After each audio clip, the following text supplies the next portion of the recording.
soojendusmomendid olid, aga praegu vihma ei saja. Ja tulevik saab siit väga hea läbisöödu. Ja ongi olemas juba esimene värav. Joonas Tamm, hooaja 4. Nii et 3,5 minutiga. Mis sa ütled selle kohta? Seda, mida ma ütlesin, palju väravaid hakkab tulema.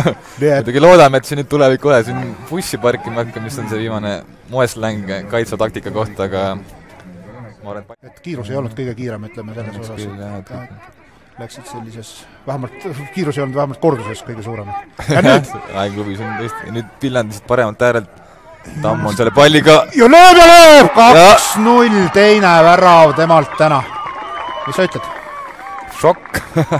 Nii ta on. Tüha koha pealt justkui kiire pass ja lõi, et kordust vaatame, see pall võttis huvitava vindi või miks see värav selle nagu läbi lasi, et jah, et nii ta on, et meil oli 4. kohtunik siin ees nii-öelda selles situatsioonis, et kui me vaatasime laivis, aga Joonas Tamm 2 väravat on löönud ja teise koha omanik loobus, et kui me vaatame, räägime vahepeal siis ka korvpalli, et teise liiga tasemel.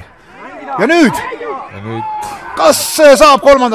värava? Joonas Tamm peaks saama ja lööb selle palli värava, kübarad reiki Joonas Tamm 3-0 ja kui enne ütlesid šokk, siis mis sa nüüd ütled? Super šokk.